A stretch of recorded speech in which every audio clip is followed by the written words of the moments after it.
It's Friday the 13th, and I have a few Friday the 13th videos here for you. Camp Connecticut in Colchester is one of the lesser-known haunted locations in the state. However, this does not mean it is any less debated. Once a local campground for children, the area was closed after years of success. Rumors such as the death or drowning of a child or counselors going insane circle the internet. But no one knows why it's closed for sure. The Oddfellows are now the owners of the campground, and there is currently a logging company at work within the location. This area is clearly private property, and there are many posted and no trespassing signs within the trails. It states, "Please do not visit without permission." Oddfellows has a long history of being part of a secret society, a camping ground site. Seeing it is a secret society, there are plenty of speculations surrounding why. A wide variety of phenomena have been reported by explorers. Screaming or laughing children have been reportedly recorded on EVPs. Pain in the midsection, orbs, and various apparitions have all been reported. Many people believe that there are cult rituals or satanic activity happening on the grounds, maybe even by the Oddfellows themselves. But again, this is just speculation. Much of the phenomena is concentrated on the front gate by the road entrance on Old Hebron Road. The history of this location is almost completely unknown. The owner refuses to open it up to the public again and will not answer questions or respond to interviews of requests. As the urban legend goes, hidden on a back road, Camp Connecticut is a summer camp with a dark history. Before the area was a camp, a poverty-stricken family lived in the woods.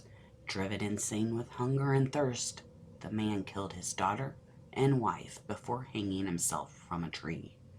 When the area was developed into a camp hundreds of years later, a camp counselor went crazy, killing 60 children and 4 other counselors by locking them in their cabins and setting them on fire.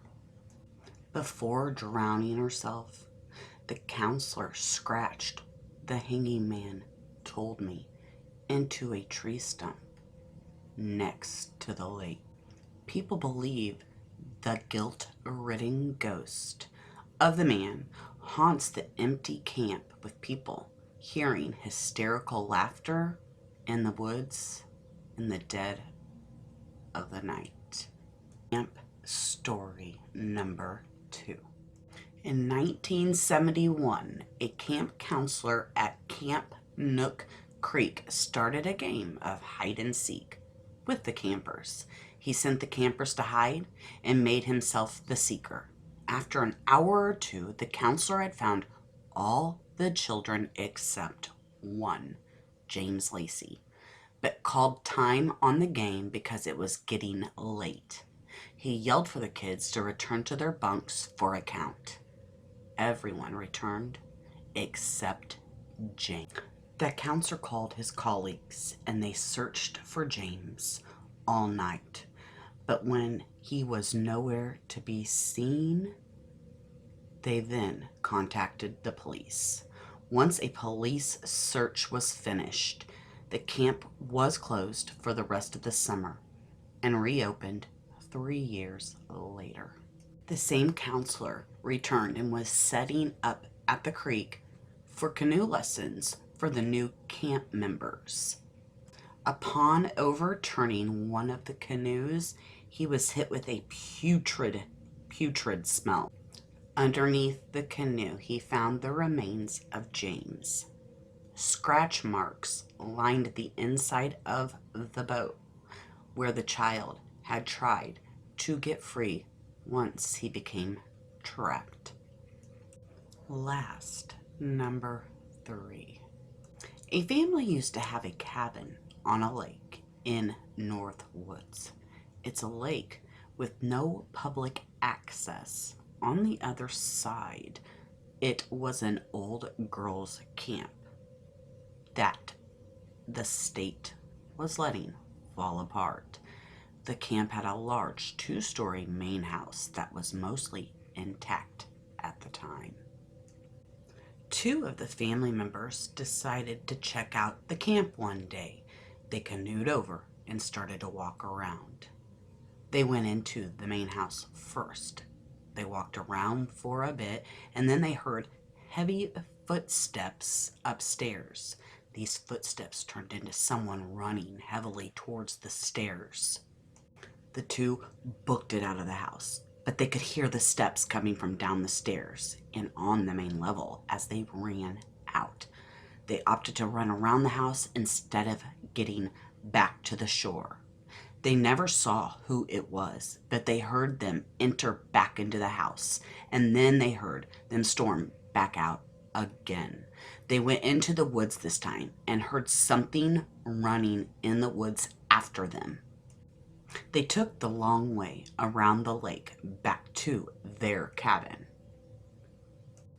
2 other family members had to go back later that day to get the canoe. They never heard or saw anything. It leaves one to wonder what was in the house. What went out and followed them into the woods? Luckily, they knew their way around and were able to get back to their cabin. But the question I would have is it paranormal? Or was it some madman waiting for some innocent victims to kill? Anyways, that's the end of the stories. Like, subscribe, share, or don't. I'll see ya. Enjoy your Friday the 13th.